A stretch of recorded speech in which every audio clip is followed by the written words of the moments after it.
It's interesting because we have people who've been part of the work for over a year, and then there's people who don't know anything about it. So I don't want to scare the people to death that don't know anything about it. Tonight is going to have to be a lot of information consolidated into a short period of time, because this is like when we come up, we usually do the 3 days. Okay. How's that? Can you hear me in the back? Is it okay back there? Okay. Seems okay? Okay? Okay. Alrighty. Now, tonight there's a bit of ground that I want to cover that has to do with aliveness. That's one thing we all have in common. And we all have different ways of looking at it, and some of us are so used to it that we don't look at it at all. We just take it for granted and don't think about how it gets there. So tonight we're going to talk a bit about aliveness.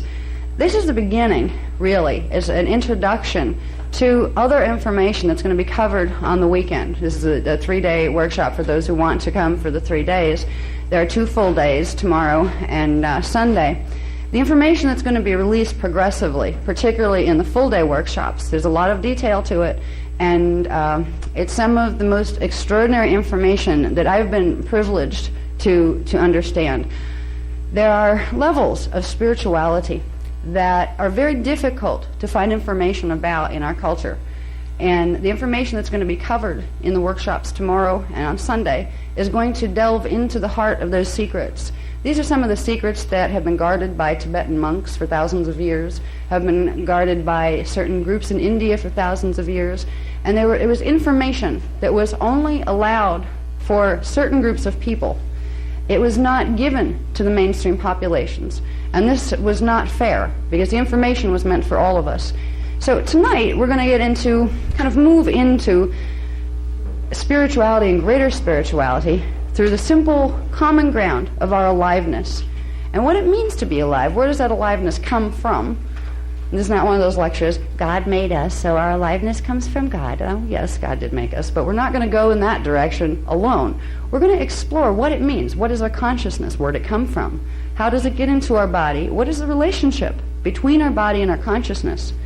Because when you begin to ask these questions, you start to find the area where answers lie, answers that give you a power to begin embracing your spirituality in ways that haven't been available here for thousands and thousands of years. Tonight, when I talk about aliveness, and I'm going to do this because there's like 5 techniques I want to run you through tonight, and I was informed that because they locked the doors precisely at 9:30, that I need to stop at about 1/4 after, which means I'll probably stop at about 25 after, and we all have to run for the door. Okay? So I want to make sure that we have time to run through some of the techniques. Now, when I talk about techniques, for those of you who have been to my workshops, you know some of what I do. For those who haven't, you could call them meditation, but that would be describing them in a way that would put them in a category with other things that they're very different from. It's using your mind to direct energy in the body. They're called bioregenesis techniques, and the purpose of them is to begin waking things up in your body that have to do with the spiritual integration process. It's not just taking your mind on meditation journeys. There are ways of using the mind, because the mind is a generator of scalar wave patterns, which are wave forms, electromagnetic wave forms, that interact with certain parts of the body and the DNA. These are the things that spirituality is about. These are the types of information that have been known by the masters for thousands of years, but have not been shared with the public, because there has been an information repression campaign that's been going on in our world for many thousands of years. So when I do meditations, when I take you on little journeys, I'm trying to get you to where you can exercise some of the things that belong to you that you might not realize you had. And once you realize you have them, you can take them home and play with them and begin expanding. So we're going to do some exercises tonight, which means I'm going to have to cut my dialogue short till about 8:30. I'll talk with you about things. I'll describe things to you and share with you information. And after that point, I want to make sure, because if there's anything that's going to help grab that aliveness in you, it's not just talking about things that can make you find the aliveness. It's walking it through some of them, getting your body and your mind used to moving in ways that it might not be used to doing. That's how you start to feel the aliveness more. And when you start to feel it more, that's when your conscious mind kind of goes, ooh, that was a little different. There is another place that my mind can go, and I feel certain things in my body when that happens. This is how your expansion starts. The reason I teach spirituality isn't because I needed a job. I was an artist before I got doing this. Spirituality holds the key to our freedom. All of the things in our world that make us unhappy, that make us stressed out, that we look at our world and want to cry because things are going so bad in certain areas and maybe even in our own lives. I teach spirituality because it's a way to genuine empowerment. And I teach spirituality in a way that's very deep and very personal, that has to do with your relationship directly to Source, not with your relationship to a priest or a rabbi, not with your relationship to having to follow rules set down in books that have been manipulated for 2,000 years. Okay? You take what's good in the books, and the stuff that's really holding you back, let it go. Just let it bounce off. We teach a type of spirituality that honors all religions. It honors the good parts of them, the parts that are honestly teaching you to make a connection with Source through you. It's your birthright. You were born as a human being, and human beings were born as an angelic race. This is something that was edited out of our religious teachings. We were told that we were sinners. Tell you something, God didn't put those words in those books. The inspiring words that teach us to aim higher and never forget God and embrace that presence and love God, God gave us those words. But there were other words put in with the text that have to do with human beings who wanted to control other human beings. This is why, when I'm talking about aliveness and waking up and beginning to be part of the club called Sleepers Anonymous. A sleeper is a person who walks around believing everything they're told through the media, through what their parents were told as children. They believe there's nothing else, and they just follow rules that somebody else set. And because of that, they're very easy to control, direct, and manipulate. That is a sleeper. And sleepers don't realize the danger they're in this society, where there's lots of people who would like to control and manipulate you and take your energy. The antidote to being a sleeper is being awake. And there are ways to become awake if we can get out of our own way. Part of the ways to become awake are realizing we have an aliveness that moves through us. It's been with us since the day we were born, and it'll be with us even after our bodies are dead. Maybe our bodies won't even die, because if we learn how to tap into our aliveness, you can change what the DNA does, which means you can change the fact that we're told human beings have to die. They don't. They didn't used to. They've been dying real fast since about 25,500 BC. But before that time, lifespans were much, much longer, and some people were able to leave this planet to other places, taking their bodies with them.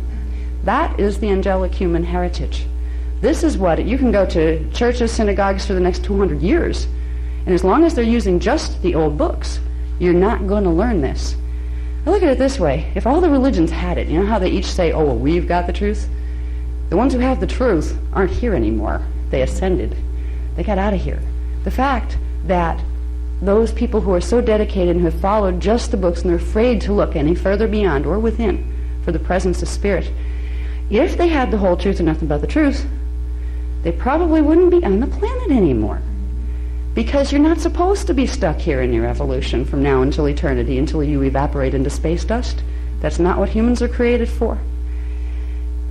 The type of spirituality I teach, and I'm trying to make a bridge here between the people who already know this, who've been listening to me for a while, and the people who are just encountering what I have to say.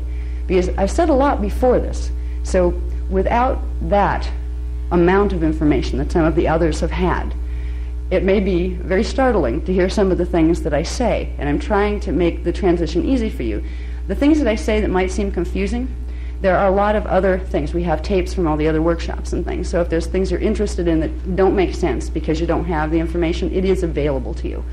That way I can, you can get introduced to the things. You might get a little lost on some things, but the other people will also get what they came for, and I think it'll work. So when I talk about aliveness, one of the things I want to address first is consciousness. Now that's something we all have. We're obviously conscious. But what is consciousness, and where does it come from? If we buy into exclusively what the scientific experts tell us, they tell us that consciousness, well, that's simply a byproduct of interactions of electrical circuitry in the biological brain. And of course, once the biological brain stops functioning, you don't have consciousness anymore, which means you're gone. This is what science is teaching you. These are the experts. Now, of course, there's the other conflicting experts, the spiritual ones that tell you, God made consciousness, God made you.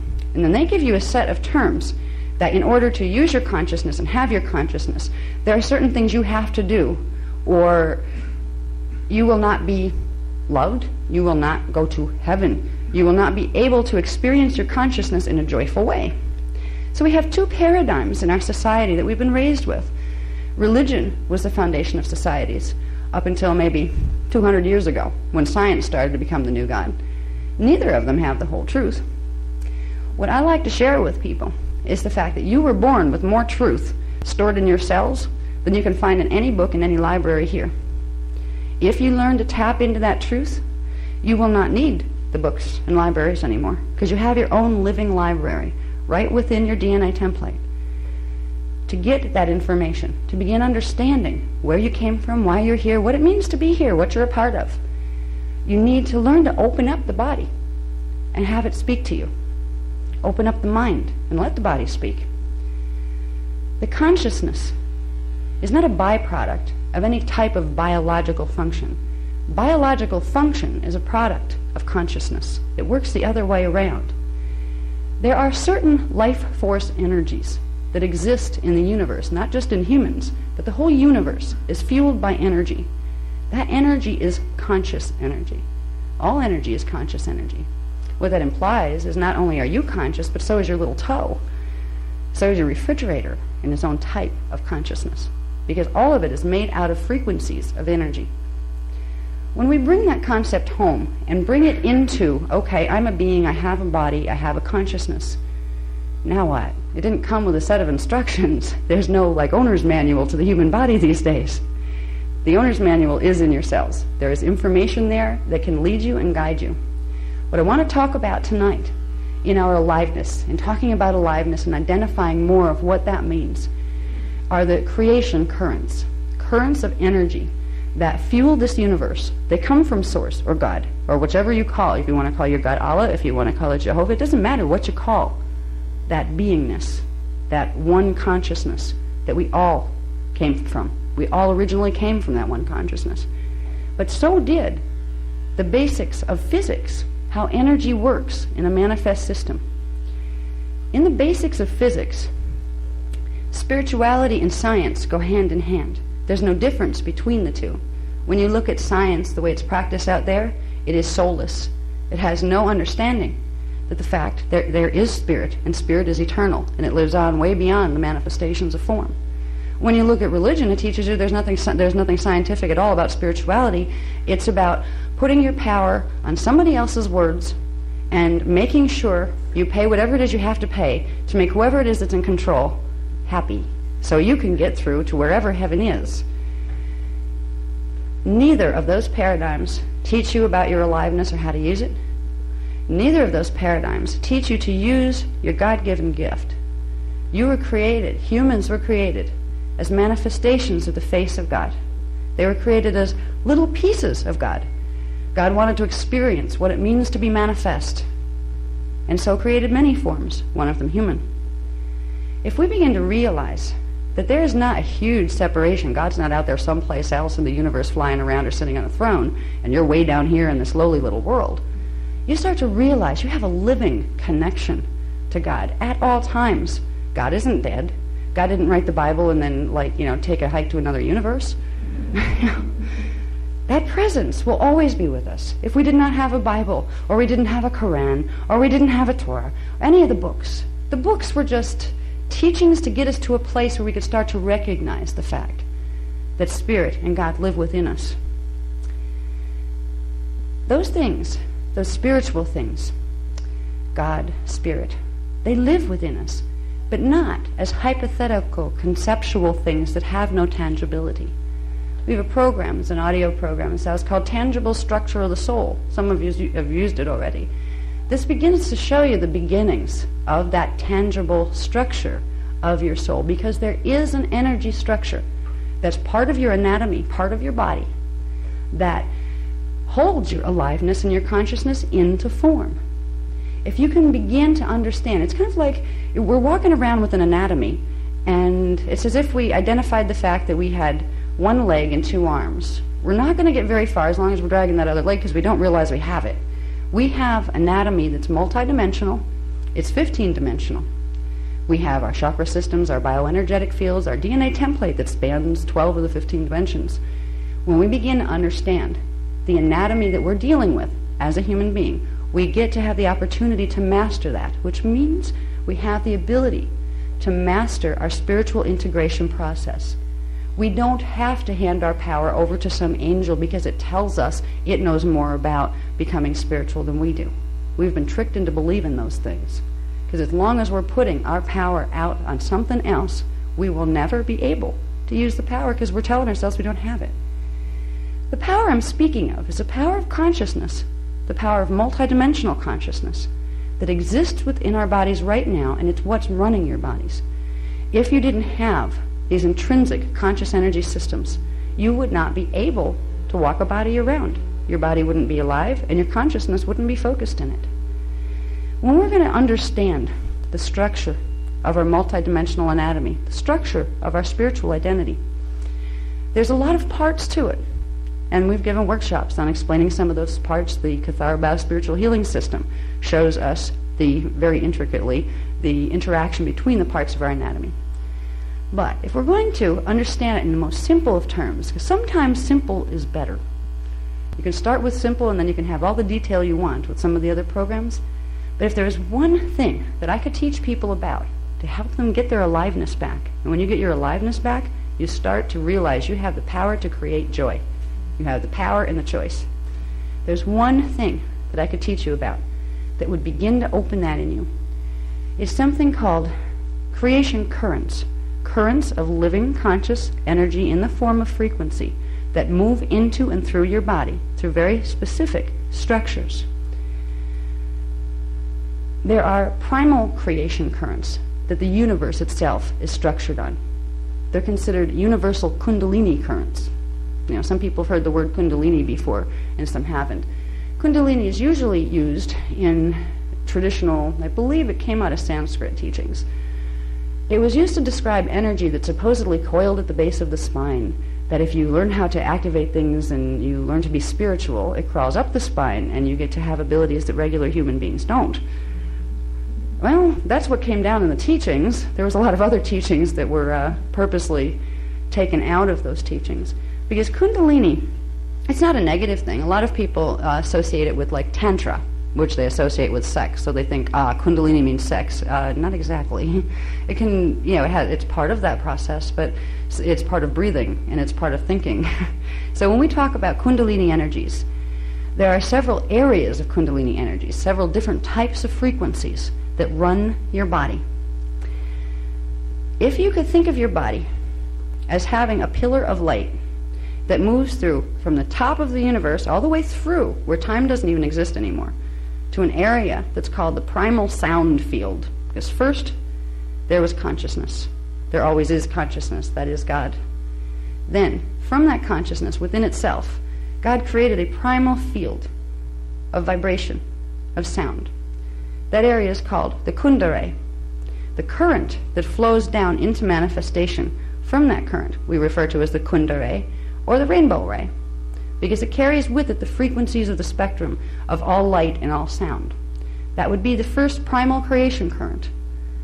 Coming into manifestation from source through the sound fields, you have primal light fields, the first place where light begins by the interaction of sound vibrations.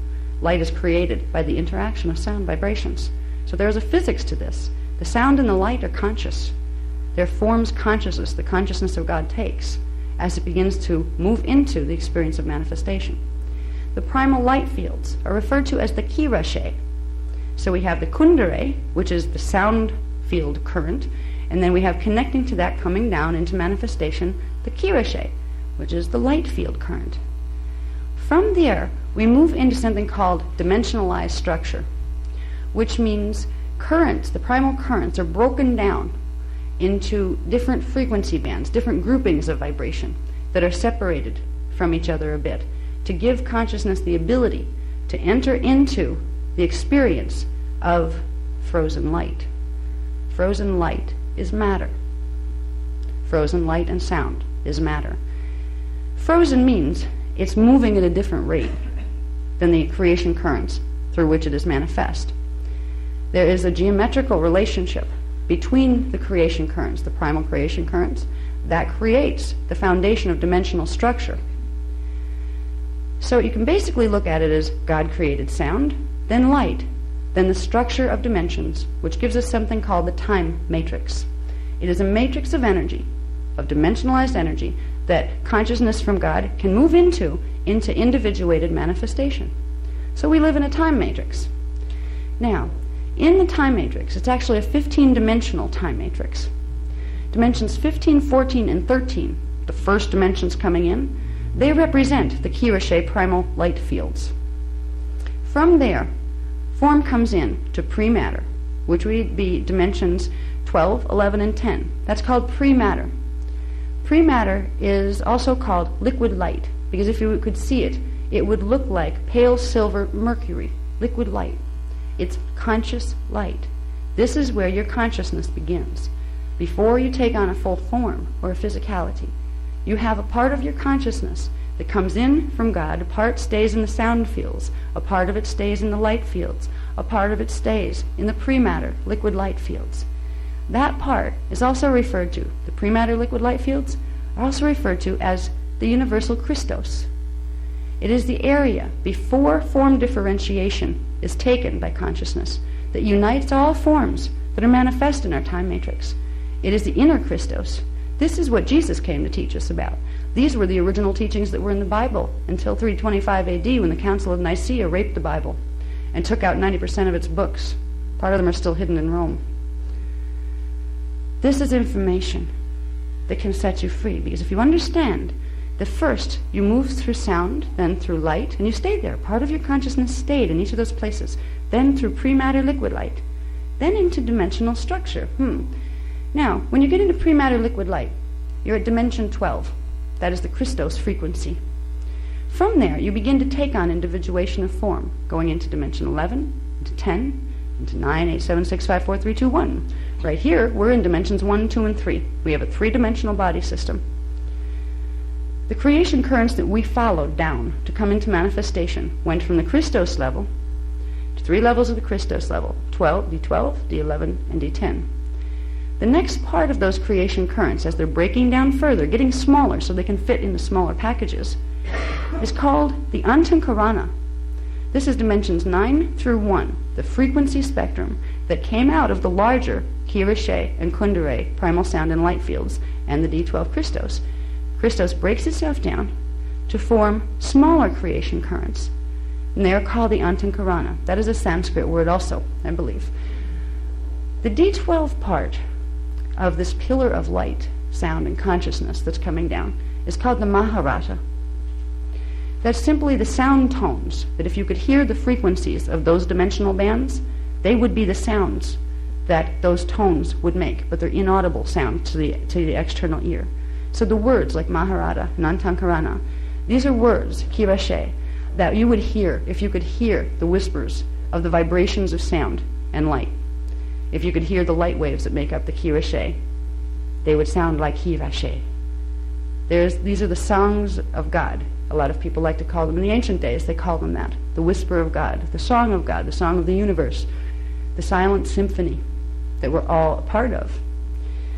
Now, with the Antankarana, if we can look at this, we can look at our basic creation very simply by realizing, okay, we have dimensions 1 through 9, we have this pillar of frequency that is our consciousness that forms our body parts from dimension 1 through 9.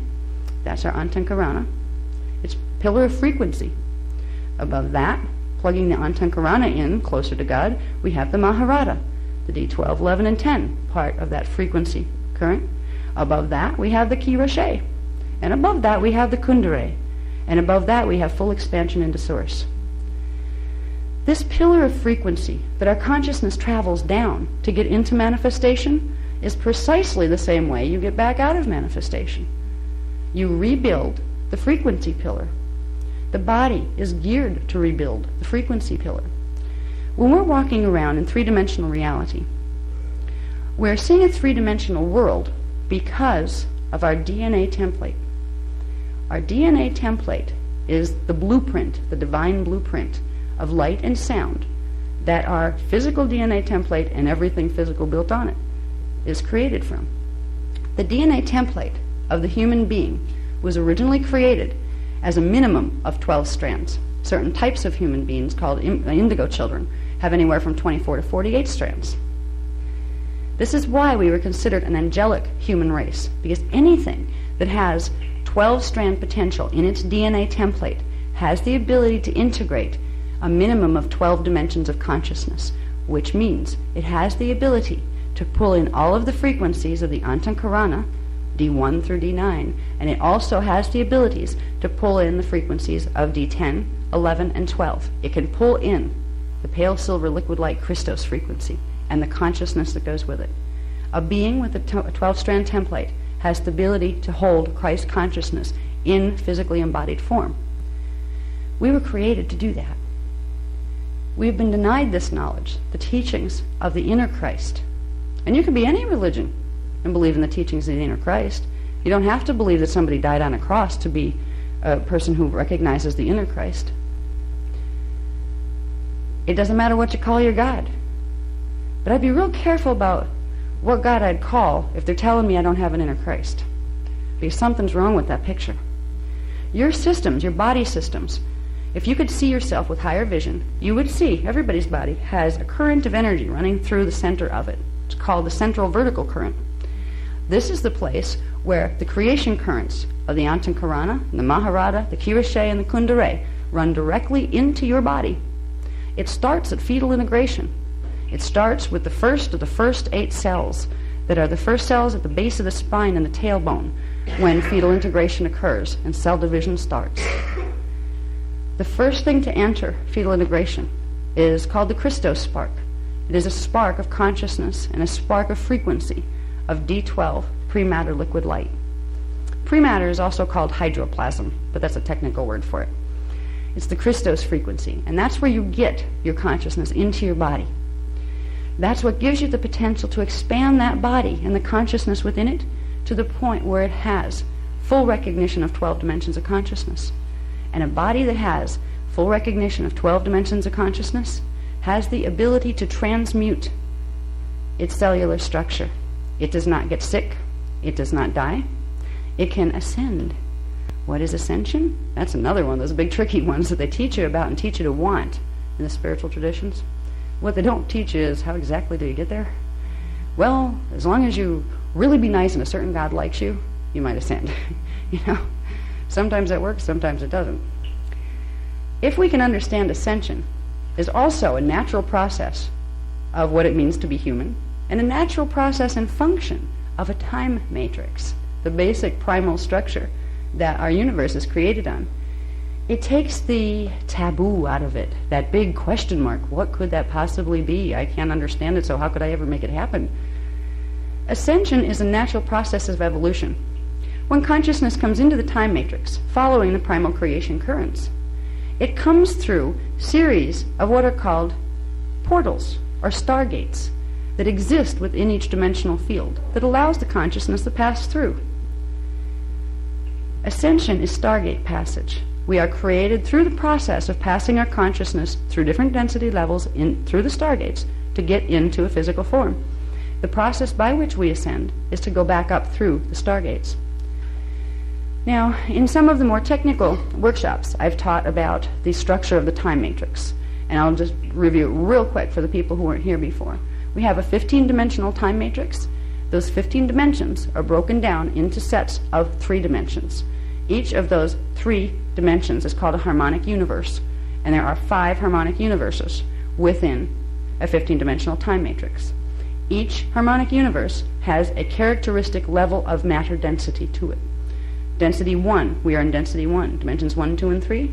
This is the most solid that matter gets. This is the physical gross matter density. If you took a stargate between density 1 and density 2, you would go into semi-etheric matter, which means if you got your body through it, it would be about half as dense as it is right now, and it would have abilities that you can't do down here in a body that's as dense as this. You would have instant telepathic abilities. You would have the ability to Put yourself in 4 different places at once if you wanted, or 200 different places, by location.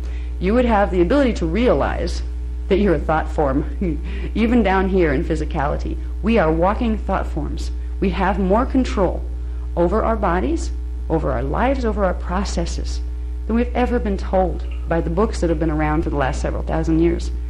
Once upon a time, there were some really good books here. About 200,000 years ago, there were races of humans on this planet that knew this stuff by heart. They had open access to stargates. They knew how to walk through. And you know what's neat about them? Because they had control over the DNA template, they didn't have to eat. They were called breatharians. They could bring in enough frequency, enough energy directly from the air and from the planet that they didn't need to eat. Obviously, there are certain organs they didn't need if they didn't need to eat. So their biologies were a bit different. Their density level was a bit different. The matter that we're walking around in down here is more solid than it was ever meant to be. Human bodies were never designed to be this solid. The reason they've become this solid is because there have been mutations purposely done to our gene code to keep us locked in time. We've been incarnating over and over again down here because our DNA templates have been damaged. What's nice is when we begin to understand the primal creation currents, that simple pillar of light that has a few different names to the different pieces of it, we have the ability to regenerate our 12-strand DNA template, bring it out of the closet, bring it out of dormancy, and start healing it, where we can progressively reclaim our heritage. As we reclaim our heritage, we reclaim a sensitivity. We start to understand more about how our body works.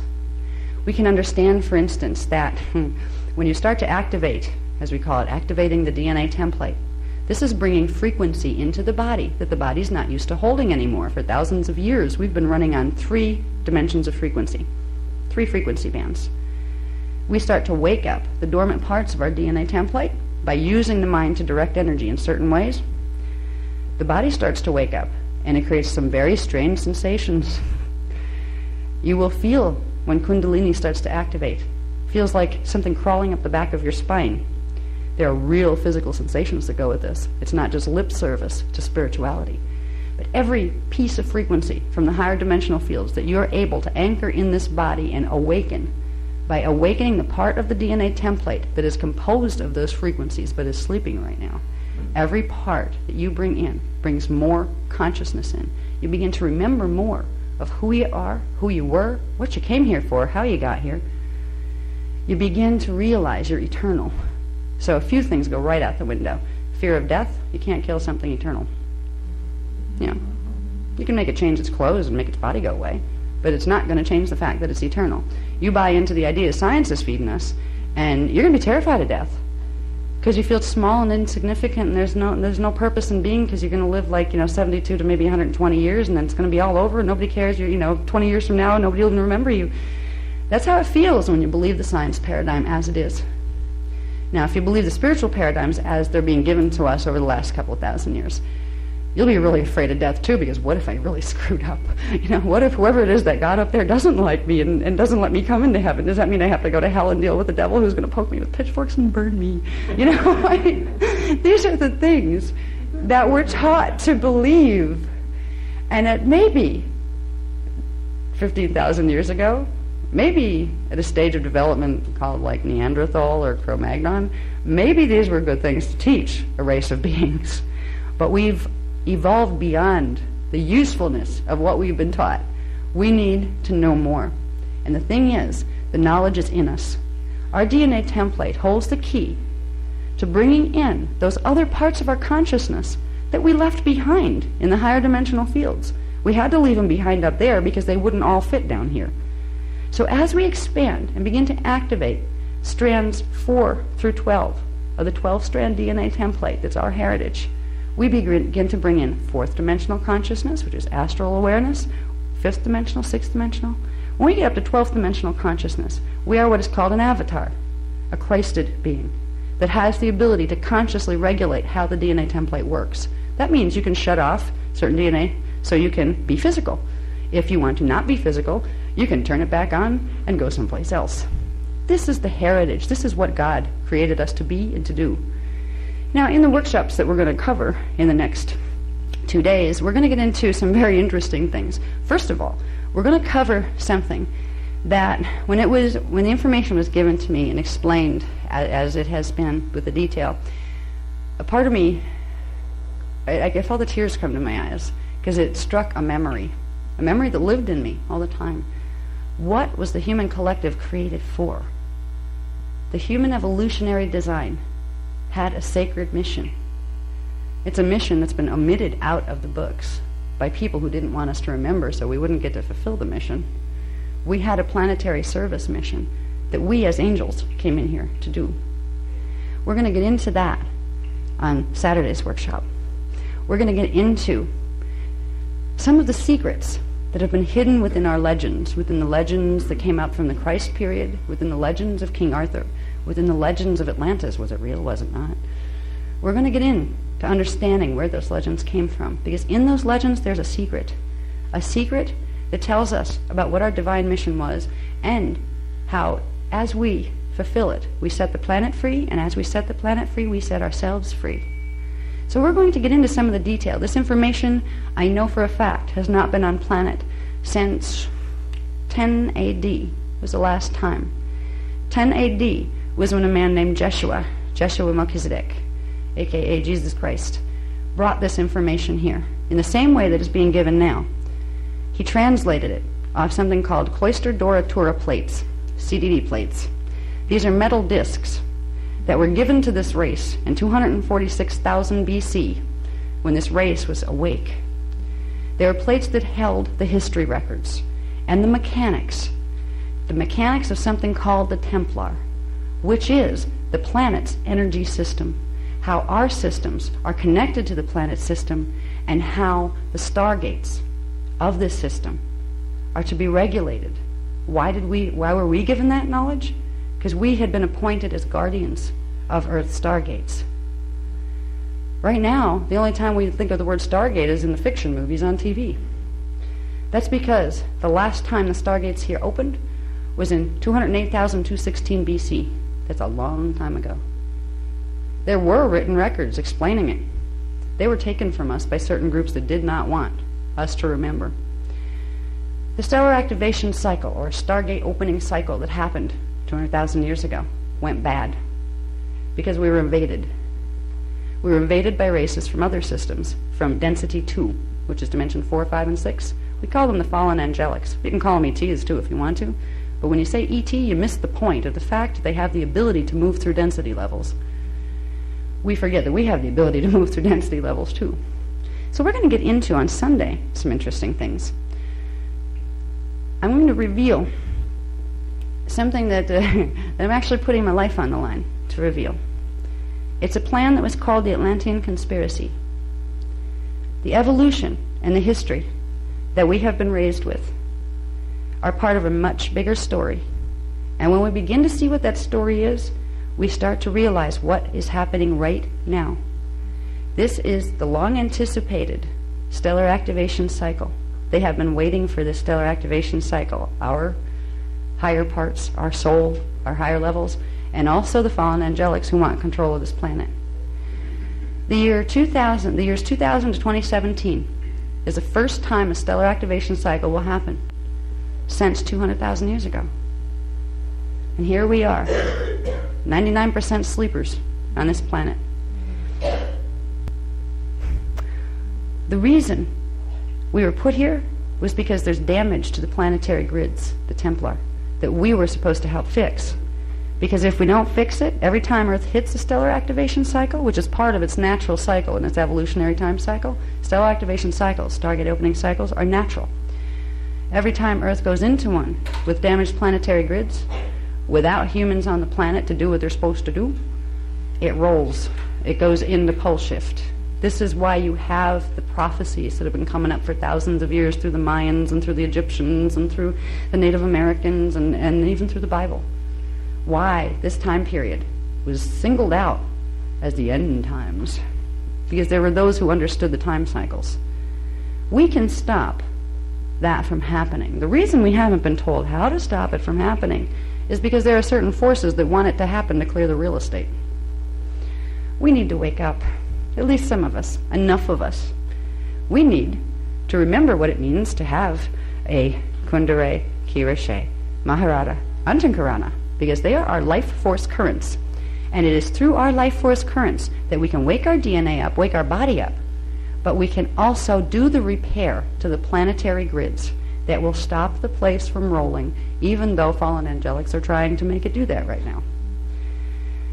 The information that I'm going to share between tonight and tomorrow and Sunday, some of it, they say controversy sells. Well, whoa, some of this is going to challenge everybody's belief system, because it's going to show you some things in history, and you're going to find some popular names in history that our stories have told us to love and worship and honor, and we're going to find out some things about them that you might want to think twice. Hopefully by the end of the workshops, you will be able to walk out of the room, possibly a little stunned, but more than stunned, empowered. You will be able to look at the little pieces of teachings and the conflicting ideas about what was our past, what happened in history, what does it mean now. These things will not be so confusing if you start to see what has happened here. But the big thing is, we've always focused, as Right Temple focuses on, I focus on, solutions. If there is a problem and there is no solution to it, ignorance is bliss. You're better off not knowing.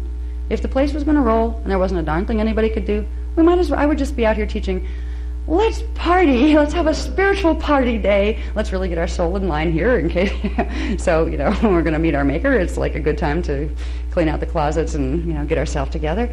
That's not the message I have to teach, though. The message I've been asked and guided to teach is a message that we can make a difference here, but it's like now or never. The stellar activation cycle we're in the middle of started in the year 2000. It was consummated in the year 2000, which means the lower gates that go with dimension 1, 2, and 3 began to open. And gate 4, which is the beginning of fourth dimensional frequency coming into this planet. If the stellar activation cycle was going normally and there weren't problems, by the year 2012, something called the Halls of Amente stargates, which are a smaller stargate system interwoven with Earth's stargate system that go directly up to density 2 in Earth's counterpart planet called Tara, they would open and we'd be able to go through them. We're not going to make it to the opening in the Halls of Amente if certain grid work isn't done. And we're not going to be able to do the grid work if we don't remember who we are and we don't remember how to run our bodies. It's not that hard to learn to run your body. The biggest part is realizing you can. The biggest obstacle to that is the programming. We have been mind-washed. All right? We have had our memory taken away, and on Sunday, I will show you how that was done. I'll show you when it was done and by who it was done and why, and how those forces aren't something that messed with us in the past that went. They're still here. Tonight, I want to focus on a little bit of getting it into what tomorrow will be instead of Sunday. Tomorrow, we're going to deal with solutions. Okay? If there's a problem and there's a solution, I like to show you the solution first. Because then by the time you see what the problem is, oh, that's no problem, we know how to fix it. Right? Now, if I showed you the problem first, you might say, oh God, I don't want to deal with this anymore, So what we do is we teach you the solutions. The solutions are empowering. Because they're not only saying, hey guys, can we wake up and somebody please help this planet before we all go down? That's not the purpose of it alone. It's saying, claim what is yours as a person, as a being. You came here for a reason. Somewhere in there you have memory. Somewhere in those cells you have memory of your blessedness and why you were created as a face of God to walk this planet at this time. When you can start to find that inside of you, you start to feel that living presence waking up.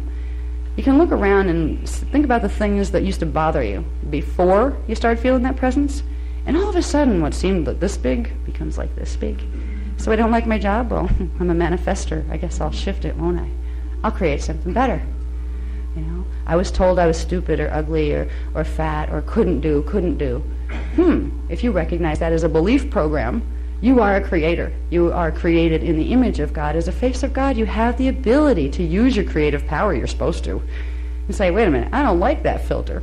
If you kind of look at your thoughts as templates, as molds that will direct the consciousness energy out into a manifestation, you start to realize you can do things like God can do. Maybe not as big yet.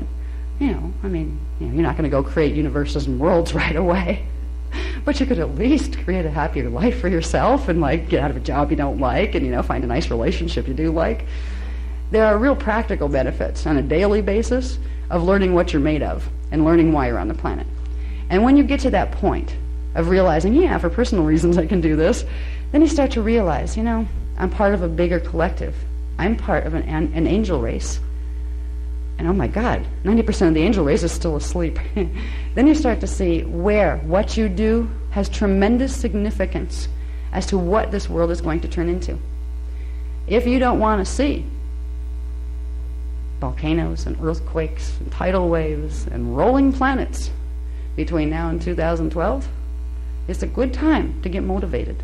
To say, I'm going to reclaim myself because I want my power back. But I'm going to use that power to help because, if it all falls apart around me, my playground's gone. You can make a difference in what happens here on a huge level. All it takes are small handfuls of people who activate their Kundalini, Kirishe, Maharata, and Antakarana currents. A person who has those frequencies activated in the body, which are called Kundalini activations, have the ability to hold energy in the planetary grids in a way that can literally change the electromagnetic balances in the planet's electromagnetic fields, which means you can stop a planet, from rolling, if there's a critical mass of people that can do that. That's what we're trying to train people to do. Not just to help the world, but you're on this world. If this world's it's like spaceship Earth. If it's going to move through a battle zone, if it's going to go into trouble, there's nowhere to jump off. You can't jump over to Pluto and hang out there until the dust settles. Our DNA is keyed to the planetary grids. We're stuck here unless we free our DNA, which helps to free the planetary grids. But the stuff we're going to learn, there's a fun part to becoming responsible or response-able. There is a joy in learning the aliveness that lives within you. Because before you go worry about saving the planet, just work on your life. You can say, wow, I have this power. I can use this power. I can make changes in my life. There are things that we're going to go through tomorrow that show you bigger things, where you fit as a human being. What was this angelic human race created for? How was it created? What does that mean to you? You're a part of it. Even the bag ladies on the street are part of it. The only problem is they forgot. If you remember, you will never be a bag lady on the street again unless you choose to do so you can affect the other people walking by that are asleep. Sometimes masters appear in bag lady form specifically to reach the street people. So don't underestimate all bag ladies. What I would like to do tonight, since we have a short time tonight, this was like the introductory lecture, to get in touch with the aliveness that's in us. It involves becoming sensitive to energies that we don't usually point our mind to looking for. If we're going to activate our higher consciousness in our body, we need to realize that's a physical thing we're going to do to our body. This isn't an intangible, I'll anchor my soul and it'll be fine. This is, oh dear, I'm bringing a new frequency into my body and my cells are probably going to scream because they haven't had that frequency in thousands of years.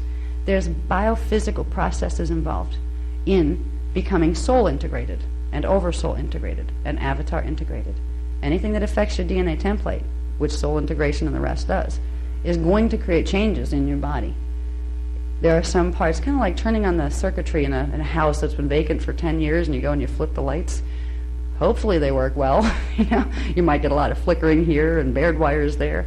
It takes a while for the juice to get flowing when you start to activate those consciousness currents in your body.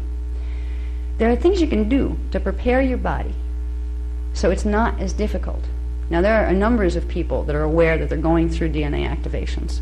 They've had all sorts of different symptoms. In one of the coping skills workshop that I gave last year, which we do have, I think, on video or at least audio, we got into coping skills for the year 2000 to 2017 because our DNA is going to activate whether we want it to or not. The planetary grids are activating from the stargates opening.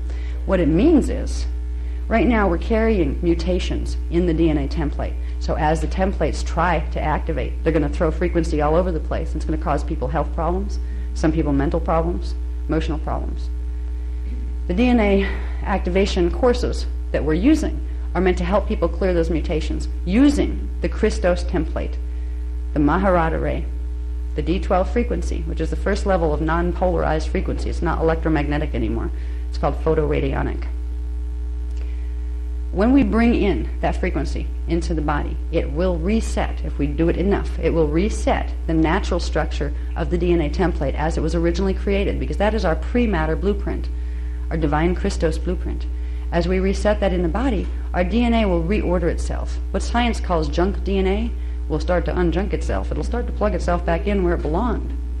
So we're going to learn these processes, and we're going to learn ways to make the body more comfortable while they're happening.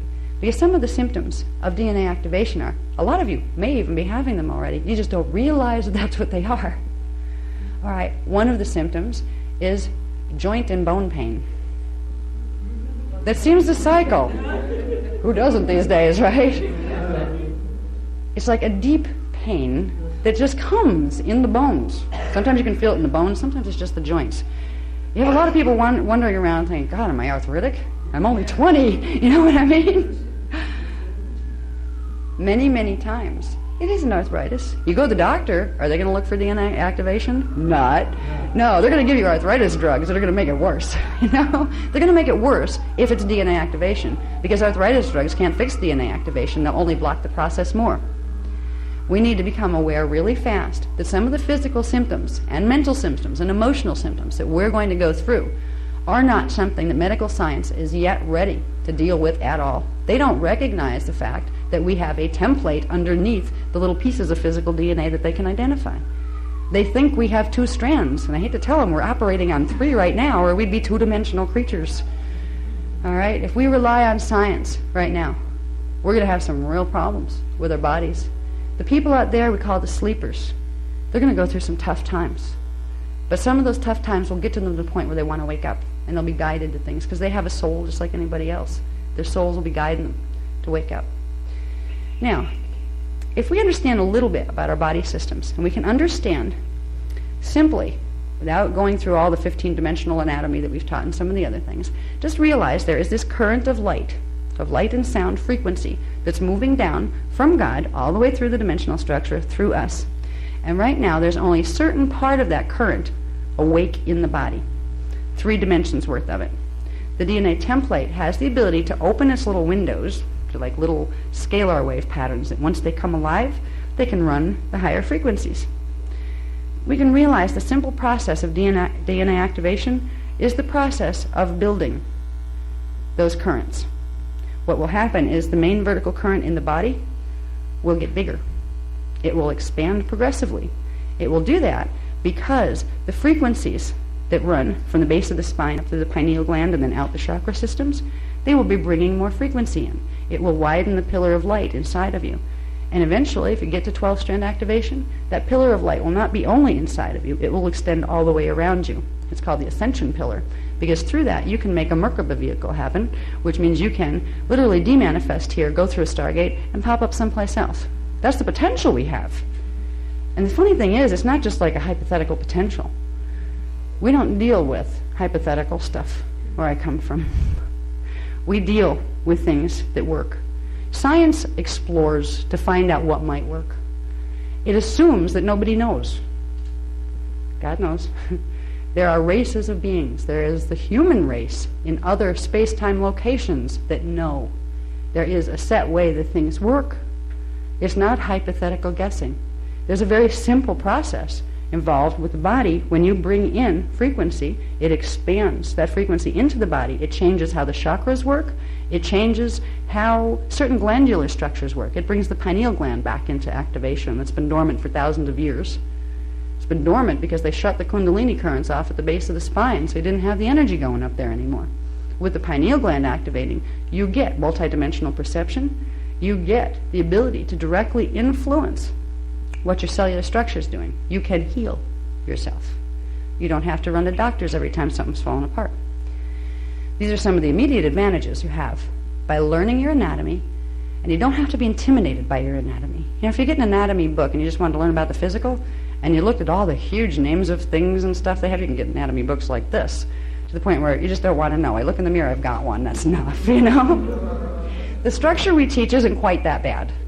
All right? There's basic parts you need to know about. But the most simple thing is realizing that it's the current of energy that runs through your middle that you are expanding. This is the objective. Because if you can do that and simply focus on the fact that what you're doing is building into a bigger pillar, the pillar of light that runs down through you now, that will accomplish the rest. If you do the things that will make that pillar build, that will make the rest happen. You will activate DNA, you will activate the Merkaba vehicle, you will reverse mutate the DNA template, and you will get to the point where you can ascend. If you get to the point where you can run more frequency through your body and through your DNA, you have the ability to interface with the planetary grids to stop this place from rolling, because we can hold the stargate stable, and that's what we're being asked to do. This is a big message to carry to somebody who's never had this work. So I have a lot of compassion for the people who've not had exposure to it before. Hang in there. There's lots more from here. Like, we started easier. But at this point, we have between the end of the year 2001 and the middle of the year 2002, this is going to determine whether or not they can stop the place from rolling. If it rolls, it's not going to go in 2002. It's going to slowly go between 2003 and 2012. We can make a difference, but the difference has to be made fast before it's too late to counteract the electromagnetic imbalances that are being made to happen in the grids. We need to do it very simply by activating our DNA template, and then there's some ancient secrets. They were the secrets of the Christ mission, what Jesus was really here to do. He was here to do more than just teach. What King Arthur has to do with all of this? Was he even real? Yes, he was. He was born in 559 AD on a mission. This goes back to Atlantis before both of them. Atlantis was here too.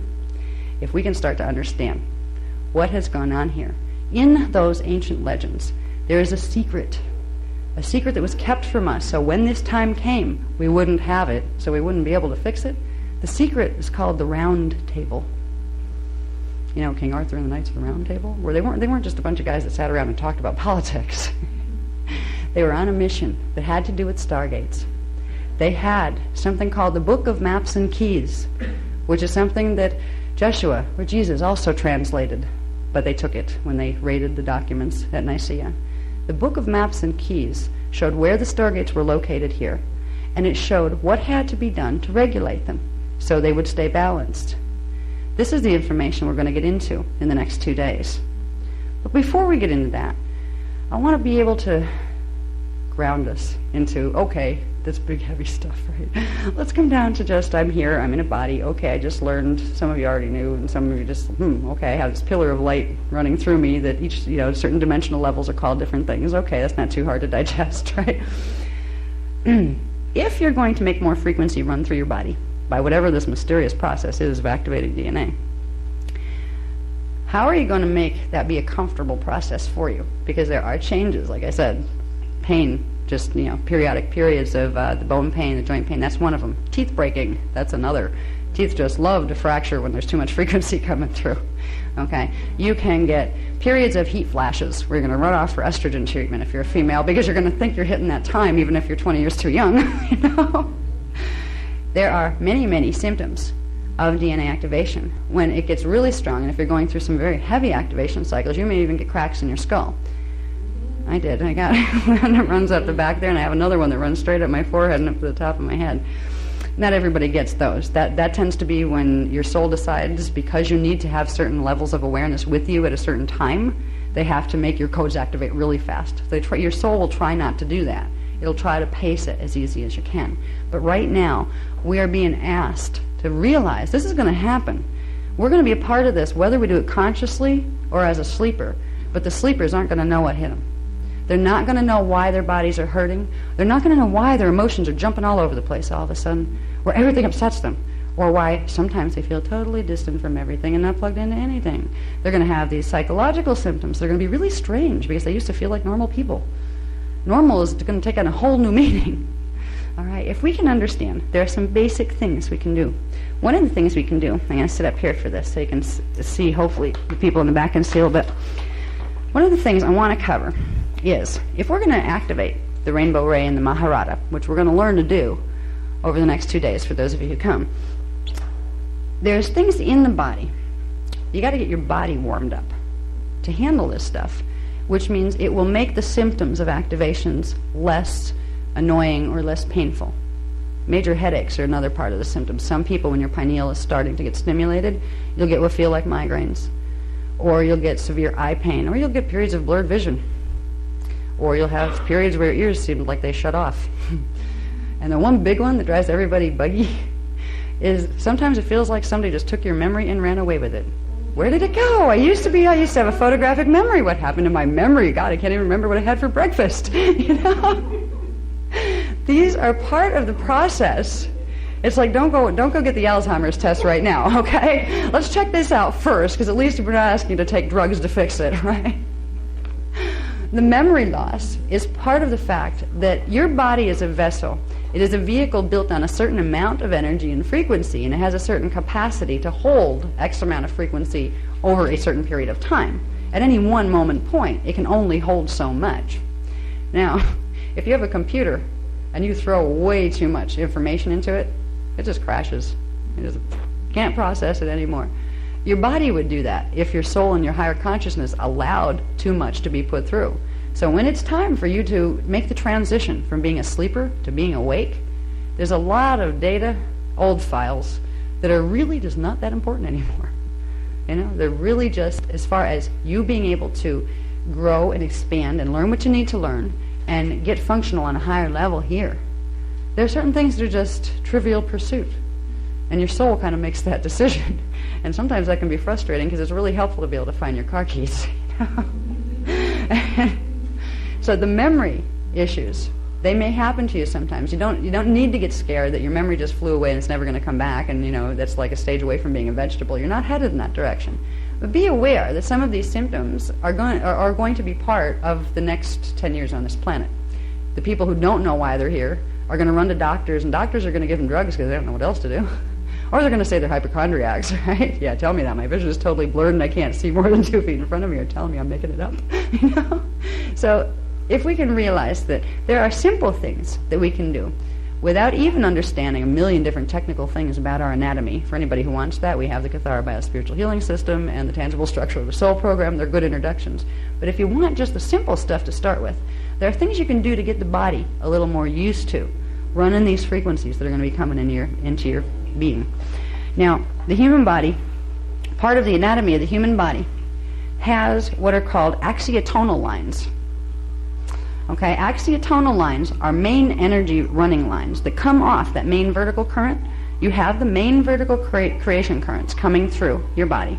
Now, right now, the creation currents are regulated by what are called craniosacral seals.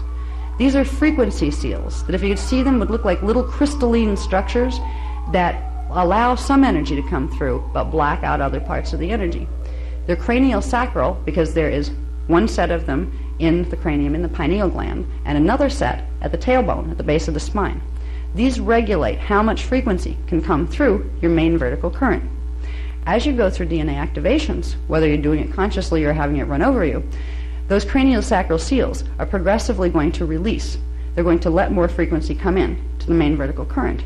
Now, the main vertical current just doesn't hang there all on its own and you kind of like hang on it like a little paper body.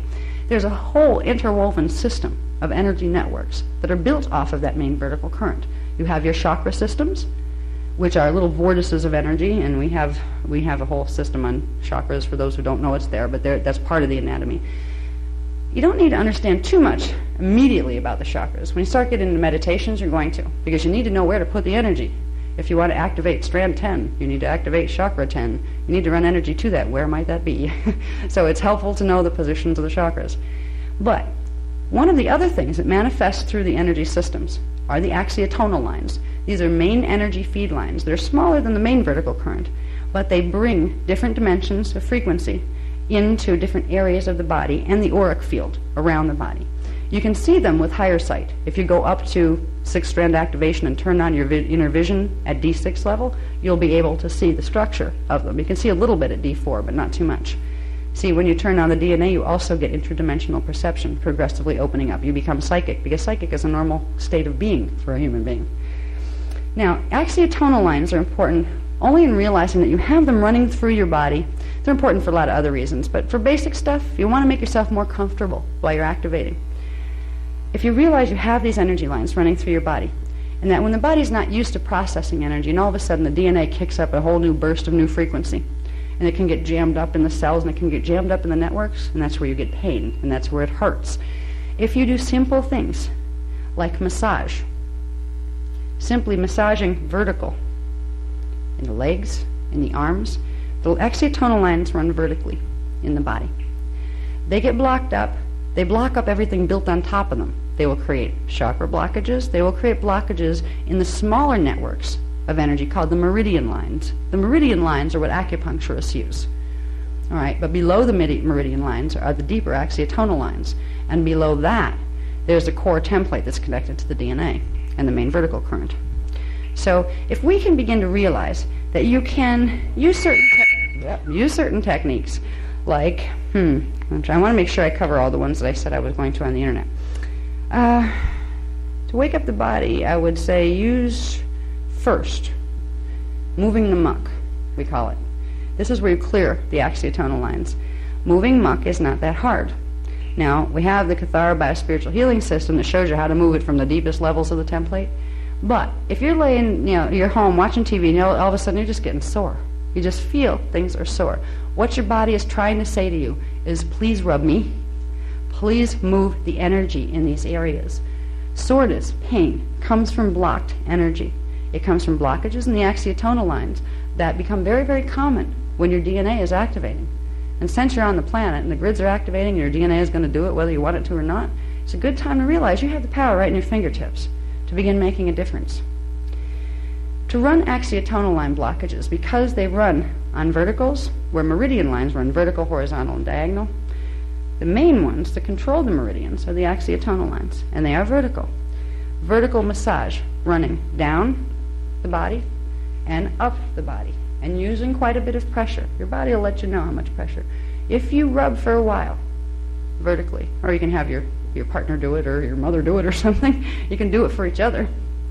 It's simply, you don't need to have a massage license to do this. You don't need, I'm not going to go and rub you and teach you how to massage and then, have everybody tell me I need a license to teach massage. There's nothing wrong with teaching you how.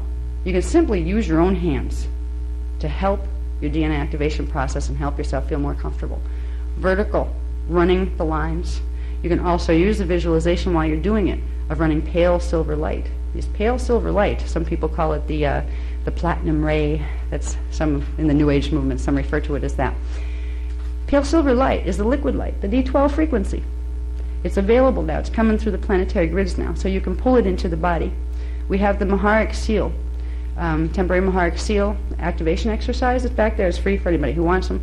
If you run this, you're beginning to bring the D12 frequency into the body. You can run this while you're massaging your legs, your arms, just your body.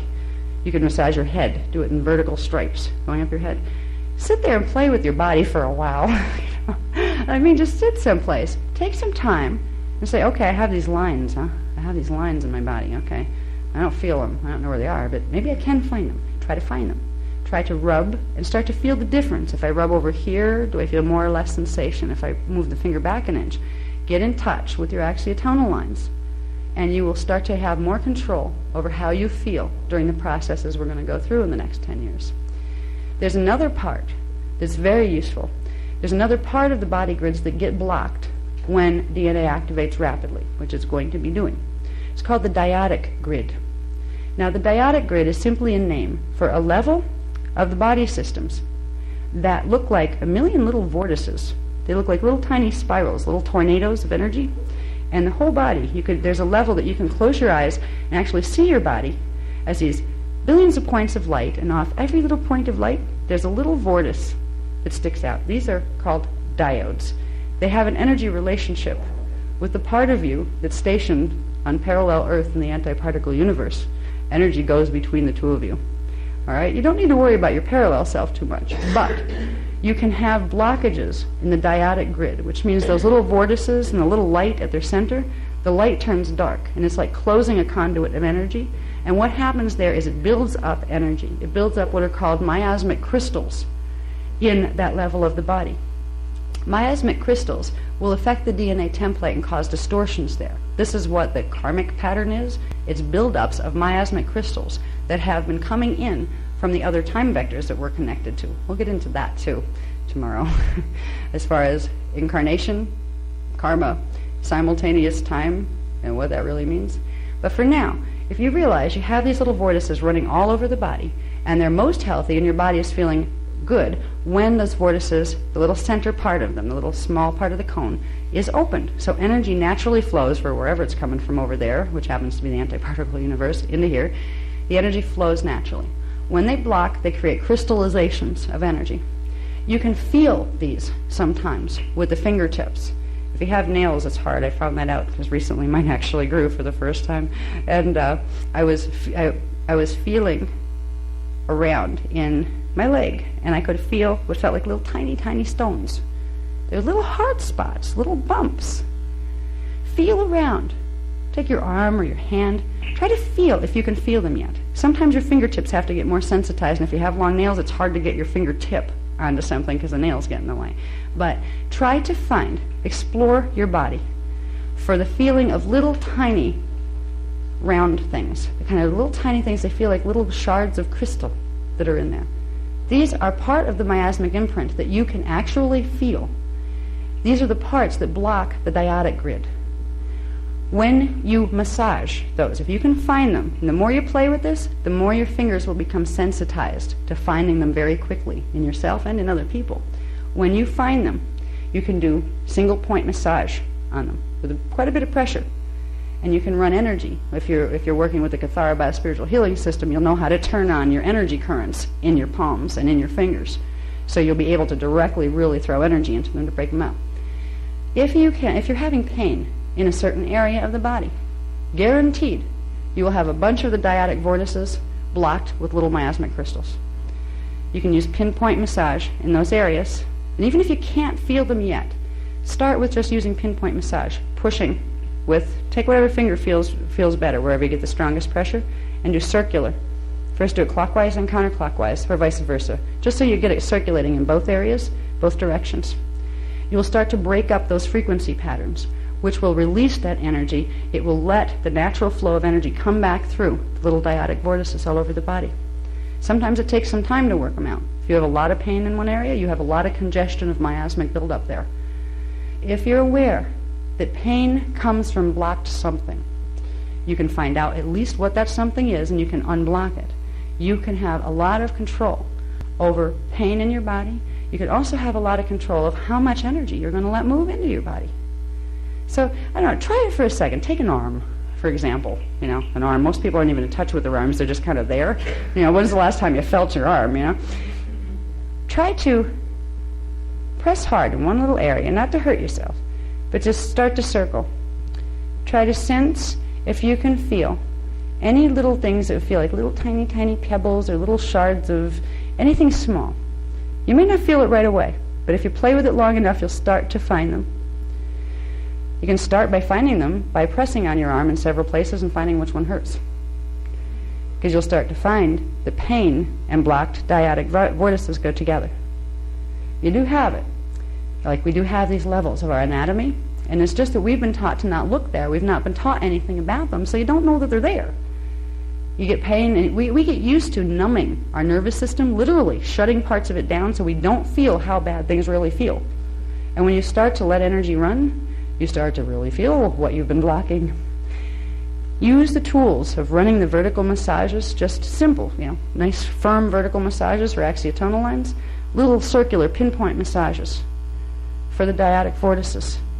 These are things that will become survival skills for you as we move into the time period of 2001 into 2017. If the place goes into pole shift, and this is something we never talked about. Anybody that knows our work, we didn't start out as one of those doom and gloom people, oh, it's going to be a pole shift. No, we didn't start out with that at all. There's a lot of those out there. And we said, it doesn't have to be that way, but here's what needs to be done. We always had a very positive message. But to get to the point where I have been asked to bring the message to you, we even talk about pole shift. I know it's serious. I know that the conditions for the Guardian Alliance, which are the ones that I work with, which people who don't know the work, you're probably better off reading who they are. I mean, it'll take me two hours to explain to you who they are. But for them to bring this up at this point, knowing how they teach, knowing they've never been alarmists, and they've never been saying you have no power to do anything, for them to say, look guys, we have basically till the middle of 2002 to determine whether we're going to do Plan A or Plan B. Plan A is fix things here, Plan B is evac anybody that can go out through a portal. If they're talking about evacs, my guys, the ones that have trained me, who have never been alarmists, I know it's time to pay attention. That's why I'm sharing that message with you. I told them once upon a time that don't ever get like those like New Age channels and stuff that are talking about, all the doom and gloom, because I won't do it. I won't teach that kind of stuff. And they understood that because they don't believe that stuff either. But they know that there are grid problems here. They know we're going through stuff.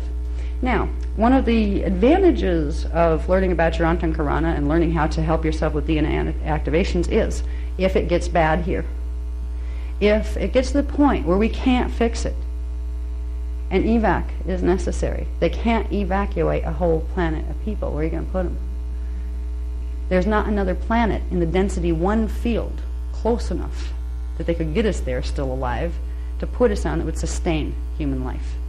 Humans can be evacuated through portals to several places. One of them is called Inner Earth, which is a different reality field that runs connected to our own, but it's its own time band.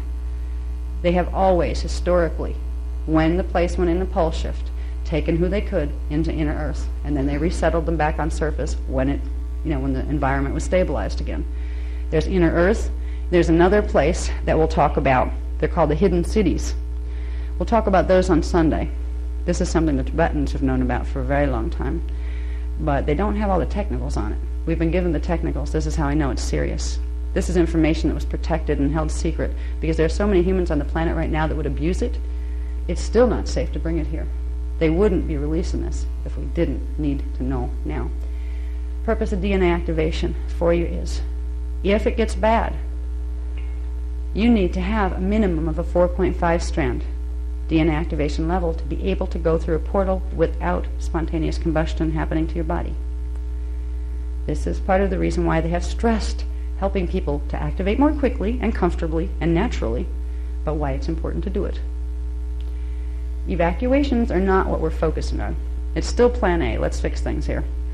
Then the advantage of DNA activation is you get yourself back. You get your memory back. You remember who you were, why you came here. You get your higher consciousness back. Now, as we're trying to make ourselves more comfortable in the process, there's one other thing we can do. We're talking about preparing the physical body. We have the running the axiotonal line massage. We have the dyadic massage. There are 2 points that we can massage also that will create a lot of help for the main vertical current to bring more energy in. It's a 2-point massage. It doesn't take long. You can do it on yourself or you can have somebody you love do it. The cranial sacral seals. One is at the tailbone and the other is in the pineal gland. Now you can't exactly reach in and start massaging your pineal gland, but you can massage it through the crown. You could also, right in here, in the indent, where the neck hooks on, the head and the neck hook together, there you can access the main energy circuits that run into the pineal from that spot and from this spot. And you can simply massage them for a while. When you massage, you're sending a vibration. You're sending a movement of energy someplace. When you do it in specific points in the body, that energy movement will travel down, just like information travels down phone wires. It'll travel down the natural energy systems in the body to the place that those systems are connected to. So if you have connection things, energy conduits, between this point in your head and your pineal gland, and you rub here, you will send stimulation into the pineal. This will help the cranial sacral seals to release more easily. We call it the inner Ark of the Covenant. The Ark of the Covenant, one of my book, Voyagers, The Secrets of Amente, explains about what the big Ark of the Covenant is. But the inner Ark of the Covenant works the same way, but on a small level, just like it's a portal system, a natural organic portal system in our bodies that allows the frequency of the universal life force currents to build in the body. We are, when we're activating the pineal and releasing cranial sacral seals and activating DNA and doing all this stuff to get our Christed selves into our bodies, We are opening the inner arc of the covenant. And it's also an arc of light that reaches from the interdimensional spectrum down into our body, stimulates certain things into activation that have been dormant for thousands of years, and we become alive, more alive than what we're used to being when we're functioning on simply third strand activation. Now there's one more thing that I would like to do where it's like, is that quarter after? I can't see the clock from here. My eyes are awful. It's quarter after. Okay. All right. One thing that I do want to do, I told him, yeah, well, all right, make a deal with you. There's something I want to do with you, okay? Because it's an experience that I think would be enjoyable.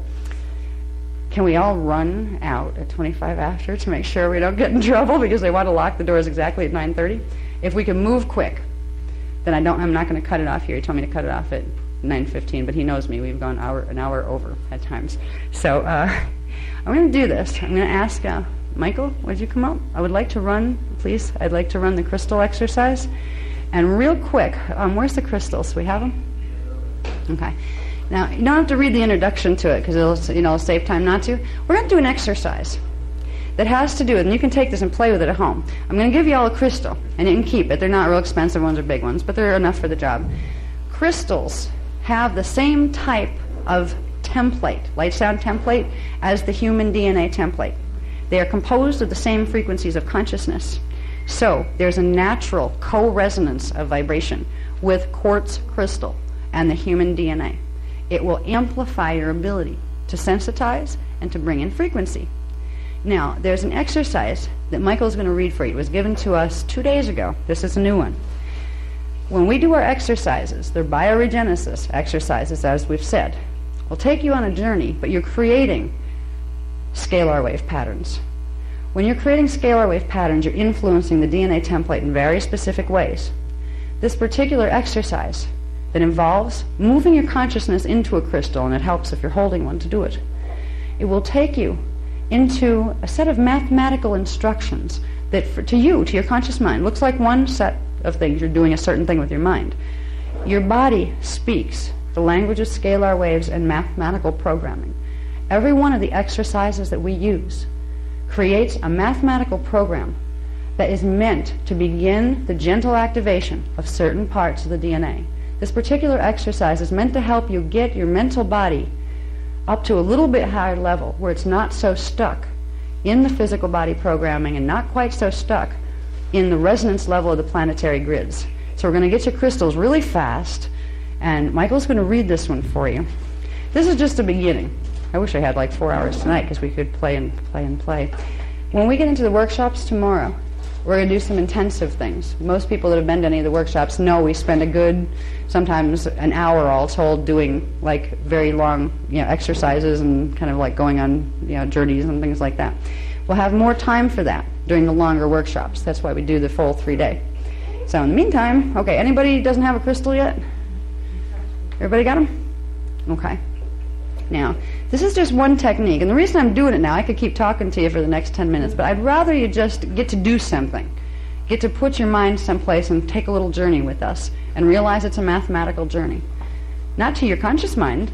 It's more like images and watching things happen with your conscious mind, like a movie. But with your DNA template, you're sending it a mathematical program that's saying, open now, take me higher, and this is what it's for. I don't think you need to read the first. Yeah, that's good. You don't have to read the front. Thank you, love. By the way, this wonderful person I'm so proud to introduce. This is Mr. Michael Deane, Reverend Michael Deane. He's from England. He just moved over here recently, and we were just married in October. And I'd just like to introduce my husband. I think he's the most wonderful person I've ever met. Thank you. Okay, can we turn the lights down? Okay, yeah, we don't have as much time to do this as we'd really like to do. But when we go home, to Kinko's tonight, I promise you that we will copy the procedure for everyone, so that when you can work with it at home and take the time you need to. The key thing for this technique is to really, really get in touch with the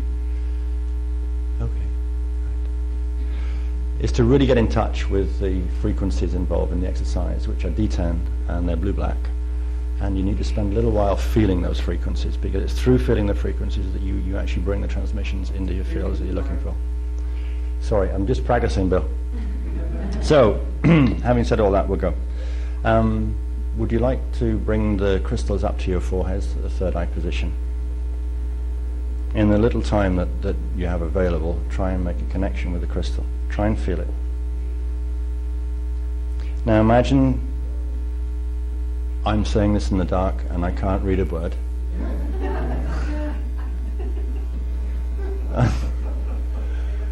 I'm not very good at braille, darling. What do you want me to do? You know? Yeah, you know, I feel like Peter taught you. Right, Audrey, beloved. Now, sorry to interrupt you with my ridiculous humour. Okay, connect with the crystal. Imagine the crystal is actually moving from the position on your forehead. Just feel the crystal. Move to the inside, the position at the center of your head where the pineal is.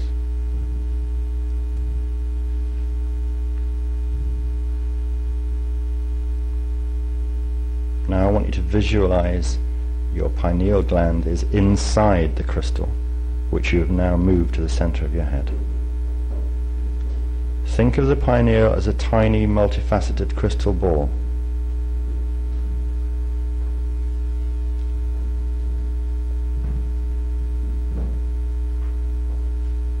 We shift the focus now, and in your mind's eye, imagine a small version of you, just as you are now, just as you're dressed, walking along a deep sapphire blue path.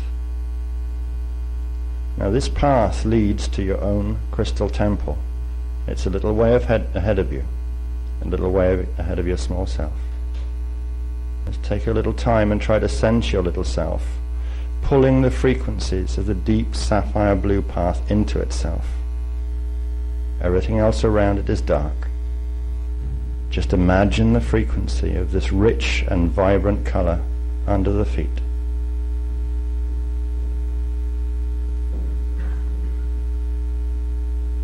Now what this small version of yourself is going to do is going to reach the pineal, the tiny multifaceted crystal inside the crystal temple. Keep walking along the path. Do your best to feel the blue sapphire energies. You can notice the crystal temple just a little way ahead of you along the path if you wish, but concentrate on drawing the frequency from the sapphire light and watch as the little self approaches the temple entrance. Watch as it enters the temple, and watch as it finds the tiny multifaceted crystal ball inside.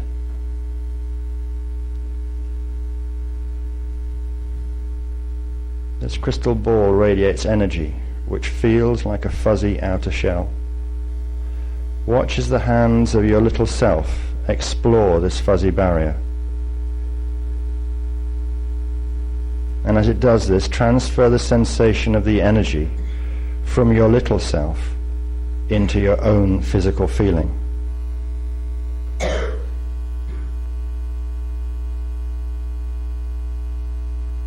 Now we'll mimic what your little self has found. We'll copy it.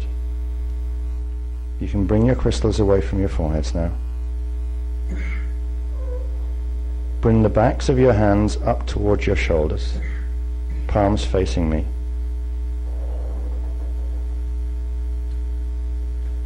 Now from the position they're in, move your palms forward and backwards just by a small amount, and try and feel a layer of tension. Try and keep your consciousness on the little self as well, which is doing the same thing. As you practice this at home on your own, you will find as you pull more consciousness into your body by working with this technique, progressively you'll feel the barriers further away from you, which will be indicative of the level of consciousness that the exercise is producing in you.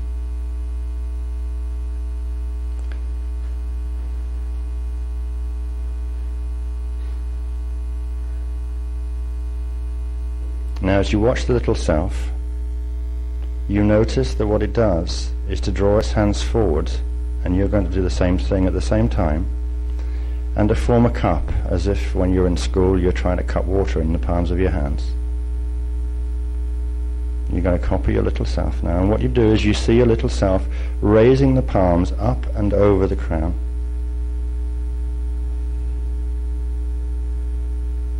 Just wait.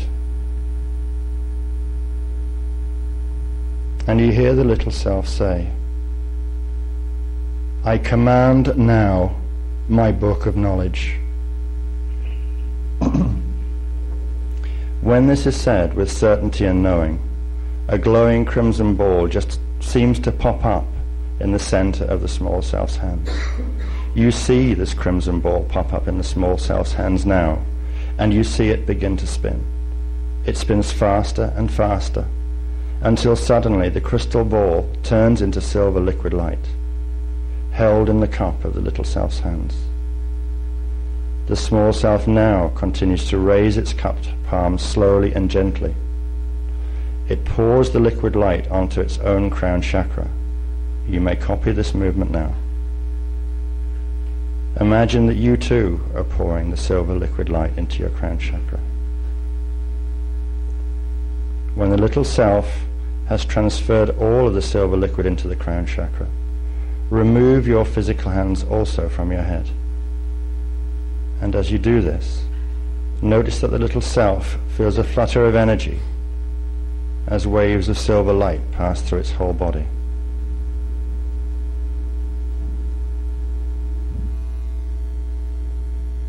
Just relax your hands now. Meanwhile, the crimson ball which appeared earlier is nestled in the heart center. Make a connection with the crimson ball at your heart center. And then bring your attention back to your whole body and try to feel the sensation of tiny sparks of liquid silver light flooding through your own cells. And at the same time, try to maintain your connection with the crimson ball while you feel the liquid light.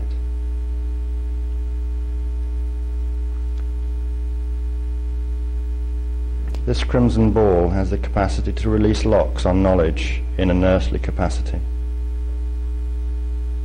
Now, inhale, and on the exhale, breathe silver energy into the ball, making it expand. Repeat the inhale once or twice until you sense that the crimson ball has reached the size of a grapefruit.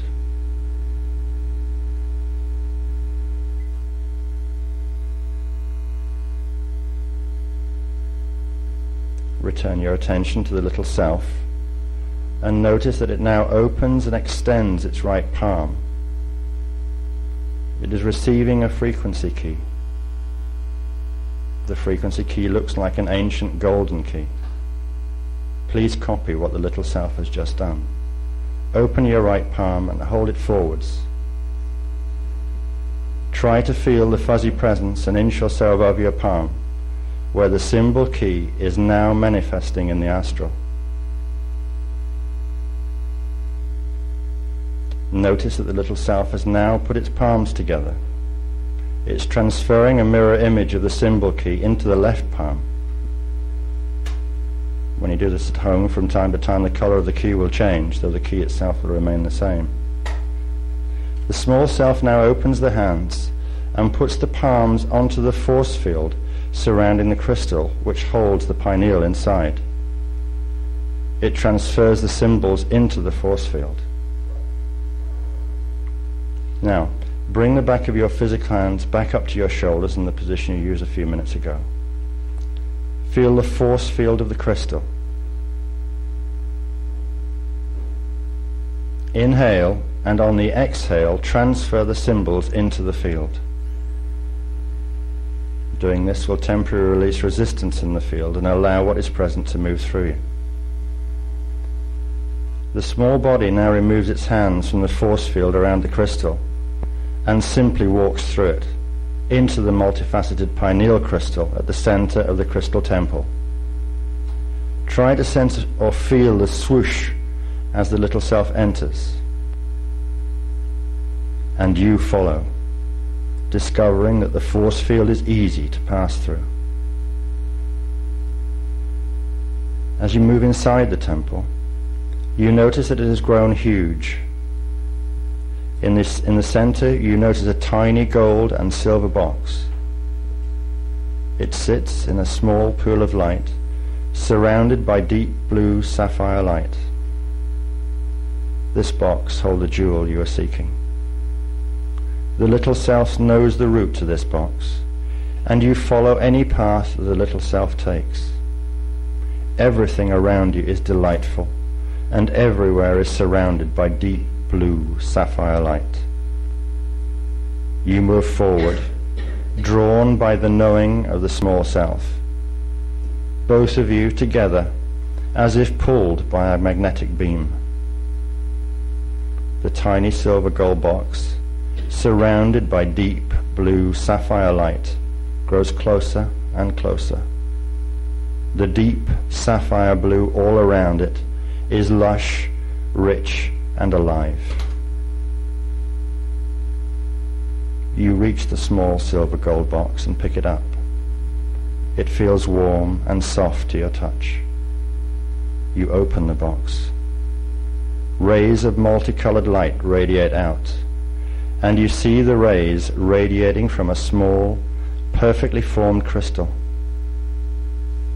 The rays are the knowledge of self, flowing up to you from the core template.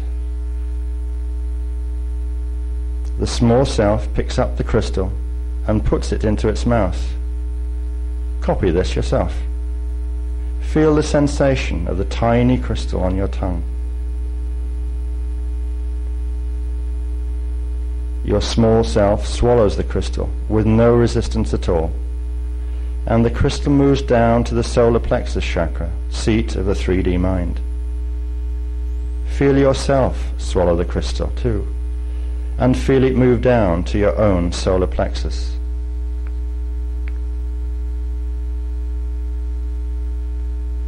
This crystal holds all knowledge of your true self, within and across all cycles. Feel the crystal in your upper stomach now. It is a living entity. It will stay with you until its information, knowledge, and consciousness is absorbed by your body.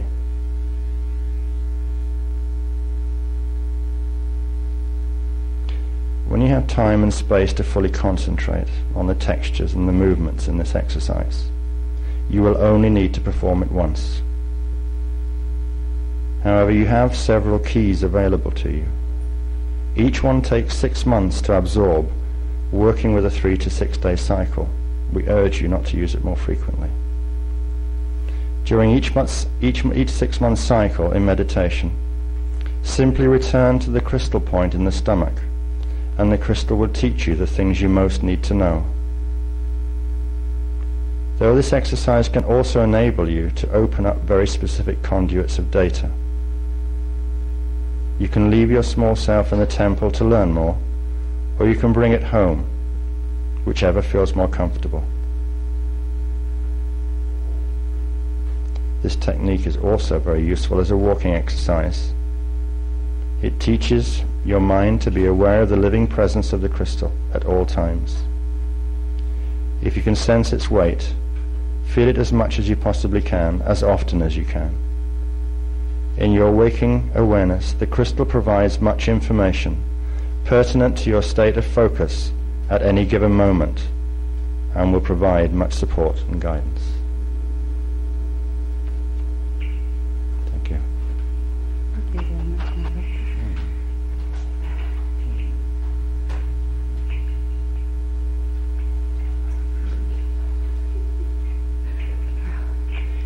Okay. Well, they didn't kick us out yet. All right, we do have to leave, but the man is being nice at the counter.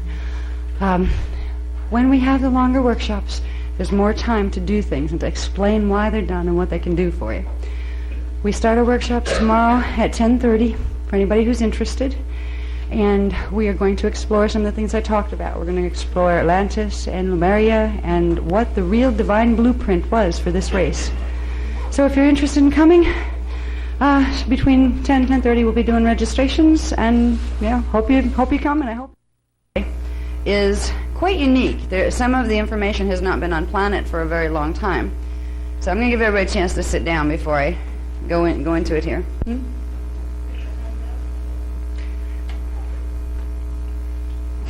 feel like I'm in a corral. Okay, I'm going to have to stand over here. Alrighty. Anyway, good morning, almost. Okay. The information that I'm planning to cover in the next 2 days, first of all, I'd like you to know that it's all very new. It's been given in the last basically 3-week period. And it's information that will end up in the second edition of Voyager Secrets of Amenti, but that's why the book is held up and nobody can get it right now, because the publisher is waiting for me to put the new data in. This information is being given to us for a reason. If it hadn't been for the fact that there's some serious issues that we're being asked to help with, they would have waited to give this information. We're being given information that some of it is so extensive that it would take probably about a 4-day workshop to cover it. But what I can do is, before the books come out, I can introduce you to some of it so you can begin working with it. You can begin using it to do something useful. One of the most important things that we're going to cover today is something called the tribal shield. Now, we'll go through a few other things before we get to exactly what the tribal shield is, but we all are part of one. We all have one in our DNA template. So it's part of your DNA template, and it has to do with something called fire letters, which are the core template programs that run the DNA template.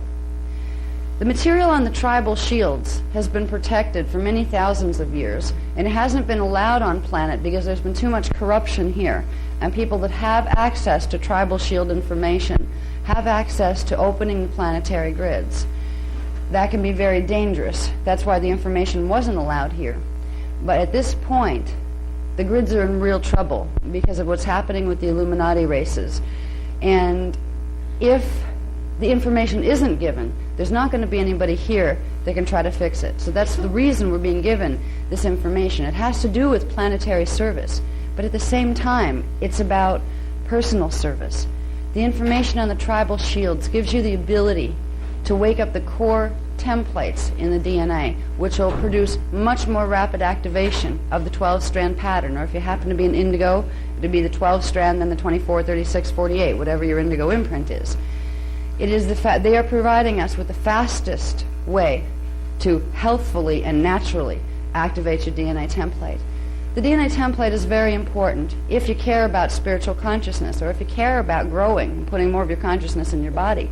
Because when we come in to a fetal integration situation, we are large consciousness before we come into a baby body. What happens is we do fetal integration, and the genetic code, because it's only operating on 3 strands, shuts out the rest of our memory. We can't fit the rest of our memory in the body. We start to get more of ourselves back when we start to activate DNA. So there's a real personal interest factor in learning about fire codes and learning about tribal shields. And there's also the planetary service aspect of it. Basically, when humans help to heal the planet, they also help to heal themselves, and vice versa. So when we're exploring planetary issues, they apply to you too on a personal level, that you can make changes in your personal lives with. Before we go into the mechanics of the tribal shield and what it does, there's some other questions that it's very important for us, if we're going to learn about tribal shields and the things that gives us the power to do. There's a little bit of history that we need to understand about who the heck are we anyway? What is this race called the angelic human race? Where do we come from? Most of us can't remember because the DNA is blocking it out. There are answers to that, and unfortunately you're not going to find them in most history books here, because there has been a campaign that's being waged since 25,500 BC, an intentional, calculated, strategic plan to eradicate the race memory here. So certain factions could come in. We call them visitors in the contemporary time. They call them ETs. Well, they used to call them fallen angelics. They want to be able to come in here and say, oh, hi, we created you. You were apes. We created you from apes. You should be thankful to us. Follow us. We have been set up. It has been a long-term infiltration program, and it's been working really, really well. There was a deadline to this program, and that was the stellar activation cycle of the year 2000 to 2017 AD. They have known that this was going to be a stellar activation cycle for thousands of years. The they that I'm talking about are angelic visitors, fallen angelic visitors, but it was also who we used to be in earlier time frames. There was a system of time calculation that was built upon cycles, understanding the planetary cycles, understanding how time is simultaneous, yet can be perceived in linear fashion because of the cycles. It's like going on a train track and you can see one set of scenery. That's what time is like, but there's lots of train tracks running at the same time. We all once upon a time knew this time system. And when you know the time system of the cycles, you know that certain things reoccur repeatedly at very specific intervals of time. The reason we don't know anymore is because that information was purposely taken from us. So when it came time for the long-anticipated stellar activation cycle, we wouldn't know who we were, what we were supposed to do. We wouldn't even believe it was real, because somebody was very interested in making sure we didn't do something that would inhibit their plans. That implies that we must have a hidden power and a hidden purpose, that somebody would go to that much trouble to eradicate our race memory and try to hijack our own self-identity. So we just didn't even know that we were supposed to do something in this period of time. If we go back a little bit into history, into our history as a human race, we're going to find some interesting things. We're going to find our purpose, not just as individuals, but as individuals as part of a collective. This race was created for a purpose, and it was divine purpose. We were here, we were sent here on a sacred mission. We weren't here because we were bad and we fell and got kicked out of the Garden of Eden. That's an Anunnaki part of the story. See, they took our stories, our true stories of our spirituality, of what we knew about other space-time places. They took our relationship with God and they perverted it by putting other pieces of stories in there that weren't true. And we've been fed those stories for thousands of years. And we knew because we could feel that there was a part of truth in them, because it resonates and your heart opens. You can pick up any holy book, and somewhere in there you're going to find some stuff that really fits. Yes, this must be a good book. What we didn't realize is part of the books were edited, and sometimes you'd have about 80% good stuff and 20% stuff that made it all mean something different.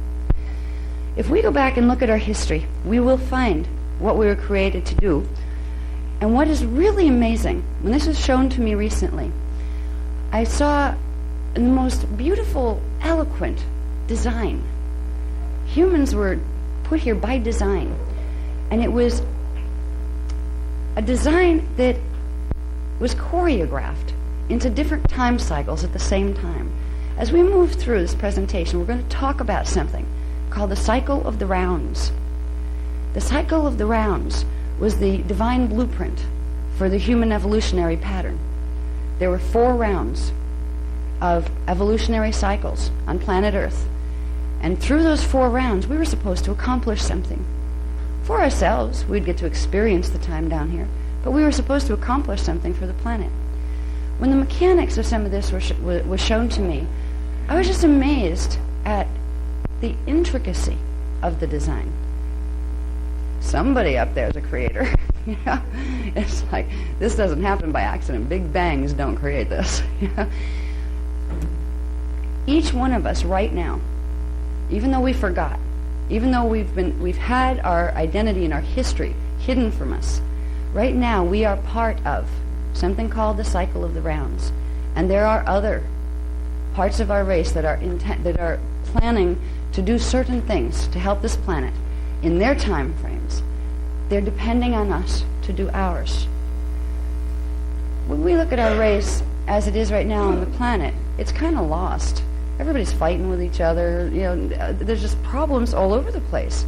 There's no peace anymore. There's no harmony anymore. There's pseudo-peace that's filled with tension. There's people worn out from working jobs they don't like. There's people starving in parts of the country, other people having like mansions all over the place. Really imbalanced of stuff here. while we're so preoccupied with all this stuff, there are, in other time vectors that are connected to this, parts of this race that are waiting for us to do something. Because if we don't do our part, their parts aren't going to work either. So we're going to get into that. And in this, the personal significance in finding this information is realizing every one of you count. And you were counted when you came here. Just because you don't get that recognition out here in the way society is structured, you were created as a frequency carrier. And without that frequency, a part of the pattern falls apart. Each one of us is part of a divine pattern that was put here to do something, that we'll get into what that something is. It's a very specific mission we were sent on. So here, we'll get into it. First, I'll talk about the Magi Grail line, the angelic human heritage. The word Magi has several meanings. It basically comes out of an affiliation with a race called the Maharaji. The Maharaji are a density 2 race, which means from dimension 4, 5, 6. They are human. They are an advanced human. They are the original genetic code from which the contemporary indigo children come from. So they would have 24 to 48 strand DNA templates. They're blue. They're blue humans. They look a lot like us, but they're taller. They don't have much hair, but they are quite human, and they are a strain of humans that were created out of the same core seed race that we were created out of. They were created on Terra, just like we were, and they were seeded into Sirius B, where we were seeded into Earth and into Tara and Gaia. The Maharaji have served as guardians for us. They're not the only ones, but in density 2, they're the ones that have looked over us and tried to help us. They have literally come in here with spaceships and waged war with ones who are trying to stomp out our race.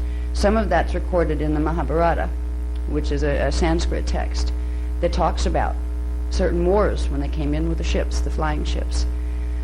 The blue people, some of the blue people aren't the Maharaji. Some of them are other strains that have mixed with negative factions of ETs or fallen angelics. They're involved with actually the Montauk Project, and they were involved with the Thule Society and the Nazi movement. These are not the same blue people. When I talk about the Maharaji, these are beings that have really one purpose for staying in manifestation, because it brings them joy to help, because they care. It's a way of their expressing love. So they've stuck around a lot. Now, Magi race lines are the human, the earth human version of the Maharaji. It's another name for an indigo child. Angelic humans come in several forms, and they're all just as blessed and just as important. The minimum DNA strand template that an angelic human has is 12 strand template. The Maharaji go from 13 up to 48 and anywhere in there. It wasn't, when the human races were created and seeded here, the differences in the gene codes weren't created to put somebody in charge over somebody smaller. The reason there were differences in the gene codes is because the whole group of us, as equal beings before entering manifestation, knew that the planetary grids could not sustain a full race that had 48 strand DNA templates. They needed certain amounts of 48 strand DNA templates to run certain frequencies here. But the grids couldn't hold a whole race that way. So some of us agreed to have the larger templates, and you got larger responsibility with it. And some of us agreed to take the smaller ones. But when these agreements were made, we were all equal and we knew it. Nobody looked down at, was angry because you have more than I do, and nobody looked down at the other because, I have more DNA than you. It wasn't like that. We were created as a team, and we worked as a team for a long time until we were taught not to. Now, the Maharaji and the Magi lines, this is the true genetic ascendancy of this race.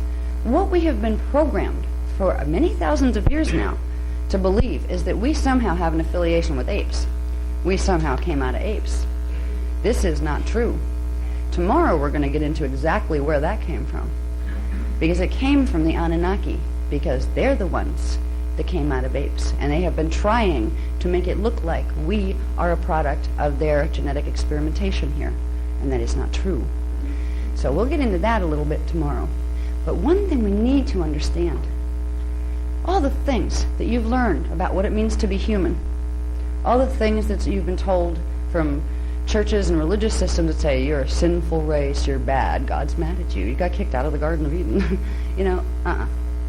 These have been fed to us to make us lesser than what we are, because it was known that we are creators, and what we think we will manifest.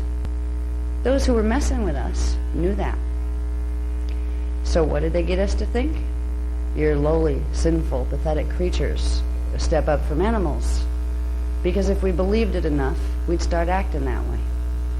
We've been tricked into using our own minds against ourselves.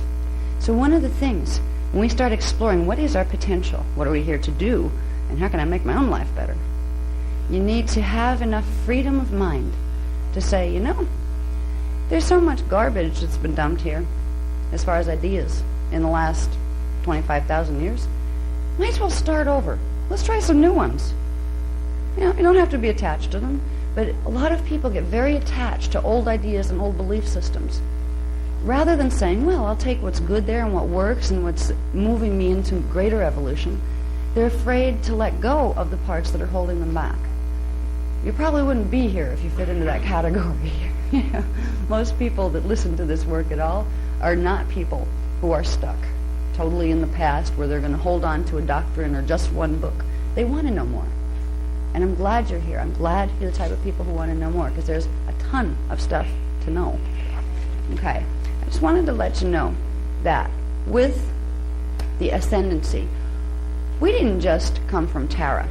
Everything comes into manifestation from non-manifestation, which means we come from Source, or God, into the primal sound fields, into the primal light fields. Then we start to enter density, like we talked about last night, through the D12 Christos template, which is at dimension 12.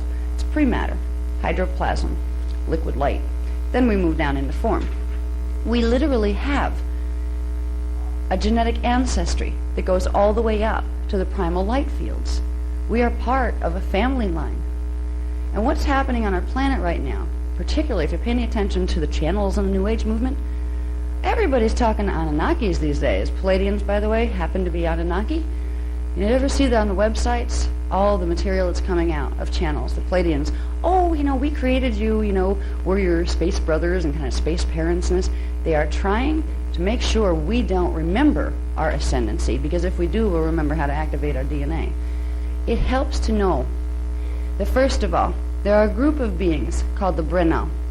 The Brennau are in density 5. They exist as wave form. Density 5 is dimensions 15, 14, and 13. That's the primal light fields, the Kirche light fields. So they exist as living conscious light, as gestalts of light, conscious light. Every one of us, to get here, had to come through one of those, which means we have a part of our consciousness there as part of a Brennau. They also call them Rishi, Brennau Rishi. Now, the Brennau are called the founders because they are the ones that seeded life into this time matrix. 950 billion years ago was the last time a life wave was seeded here. It wasn't when this time matrix was created, but if we're going to calculate in terms of linear time, it would be 950 billion years ago that the last life wave, or the last wave of consciousness, came from Source to seed life in its time matrix. The Brennau are the founders in that they were the consciousness collectives that came in to the primal light fields and said, all right, we're gifted with the ability to create. What shall we create? What type of life form shall we create? There's a part of us that was a part of these collectives and made these decisions. For creating life forms wasn't simply to create something to play with. It was, what are we going to create ourselves as? Because just like God, Source, manifests itself, it is one quantity of energy, decides to experience manifestation, and it breaks itself down into various forms to experience what that means. The Brennau did the same. We're part of the product of that. So are the other life forms in this time matrix. So our genetic ascendancy comes from the Brennau founders.